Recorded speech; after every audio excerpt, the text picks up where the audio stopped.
Oakland. Can you imagine in Oakland? That's like the worst place in the world that you would want to lay off a police officer. They laid off 80 police officers. Why? Right. Because the police didn't want to pay into their pensions.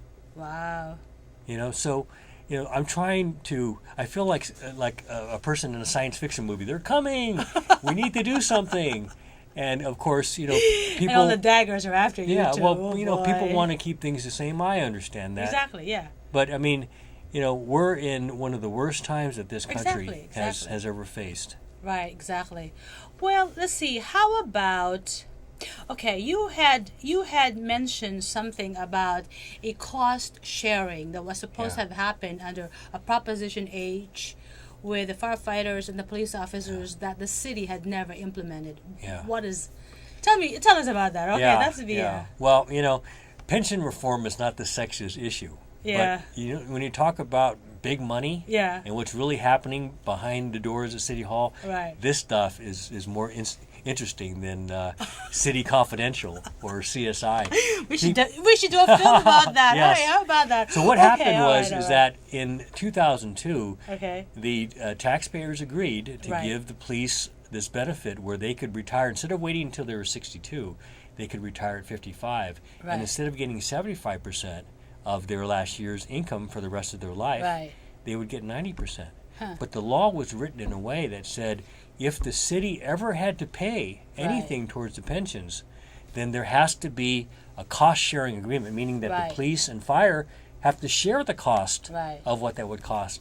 Well, guess what? 8 years later, there's no cost-sharing agreement. And so this came out in a story in the Chronicle, and everybody was pointing fingers at each other. Right? The city attorney said it's not my job to collect the money, and the mayor's office said it's not my job. So whose job is it? Oh, it's all of their jobs. When you have a law that says you're going to pay out all this money, and that the party who's getting this benefit needs to pay you back, what are you going to do? If somebody owes you $52 million, which is what it costs taxpayers. $52 million? Yeah, is what it costs taxpayers. You're just going to let it go and say, hey, don't worry about it. Go to Las Vegas and spend my money. Right. You're going to say, you need to pay. And see, that's the thing about City Hall that drives me crazy, is that people do not treat the taxpayers' money as it belongs to the people. It's and how could you let that go? How could you let summer school, be canceled, and just so the police and fire don't have to pay? I mean, exactly. Do you know that? Okay. I'm a little bit partial to police officers in that, some of them have put their lives on the line. So, but this does not affect. I mean, like for instance, police officers who've been killed. I mean, the benefits to their families. That's one of the things that has been said, that this takes away the benefits from widows and orphans. That's not true. It's actually protected by state law. Okay, all right. But there's all kinds of things that some of the union leaders are saying that are completely not true. I mean, one of the things they try to say is, it doesn't apply to Jeff Adachi. He wrote it in a way so it doesn't apply to him. I mean, come on. Who in their right mind would do something like that? Okay, you had indicated that there's, 9,000 city employees who do not pay pensions? That's true. Actually, there's more than 9,000 that don't pay anything. Now, who are these people? Into their pensions. Well, it's just a number of different employees across the city who, because of the contract they have with the city pays for their contribution rate. And and so asking people to pay 9 to 10%, and see, for a person that makes more money, you're gonna have to pay more, because it's a percentage. If you make less, then you pay less. And so this is a very moderate step, a very reasonable step, because what's going to happen is, as these pension costs increase year after year, there's not going to be any money for services. This year they have all these tax measures on the ballot. You add all those together, it's maybe $35 million. The measure that we have would save $600 million in the next 5 years. That's a hard number. We know that is true. And we could take that money and redirect it into the schools. Do you know there were 10,000 young people this year who wanted to go to City College that weren't able to go? Oh, exactly. Yeah, exactly. That's sad. I went to City College. Oh, I didn't know that. And so we can't be greedy. Exactly. It's not about saying me, Exactly. because I'm a public servant. My job is to serve the public, not just serve myself. Right. And so that's really what I'm trying to get across. But, people are very, set in their ways, and I understand, that they don't want things to change. Yeah. But we have to think about all San Franciscans, Everybody has to share the pain. I mean, for God's sakes, working for the city is quite an asset. I mean, that's a good job. Yeah. And we're in a situation where, California has a 12% unemployment. Right. And some of the city union leaders are correct. They say, well, we already gave back, or we already cut our pay. But what's happened is that you have these furlough days. Exactly. So you of course you're not getting paid the same, but you're not working the same either. Exactly. And so you have 12 days out of the years that are furlough days, in addition to your holidays and your what they call the floating holidays. And so, that's not a good thing either. So, what this does is it brings back a level of fiscal accountability to the city. Well, let me ask you something. Okay, so this is going to the ballot. So why the lawsuit? I mean, these people don't have enough confidence that they could win in the ballot? Is that what the real dilemma is for them, you think? Yeah. Well, we had over 50,000 San Francisco voters sign the petition. Wow, that's in pretty good. 10 weeks. And so, that's great. I think they're probably afraid of putting this before the voters, so instead they're going to try to take it away from the voters.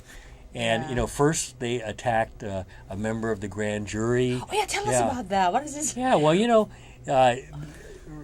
when we started this campaign, there was a person who had worked on the grand jury, who was going to be our treasurer, help out with the books and things like that. Right.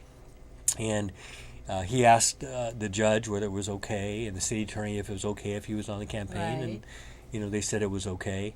And then suddenly the unions just start attacking him, saying, you can't be on this measure. But there's a lot of silly attacks and personal attacks and things like that. But that's what you do when you don't want to talk about the problem. And so I don't worry about that. I mean, there's always going to be these kind of personal attacks. They get personal. But you just bring it back to the issue and say, this is a math problem that we have to solve. The other day we were at a debate, and somebody asked one of the union leaders that was complaining about this, well, what's your solution to this? And it was silent. You could have dropped a pin in the room. He had no solution. And so I think what's important when people start looking at this issue is, what are the solutions? I mean, no solution is perfect. Exactly. But this is one that allows San Francisco to pull itself out of the situation so we don't go bankrupt.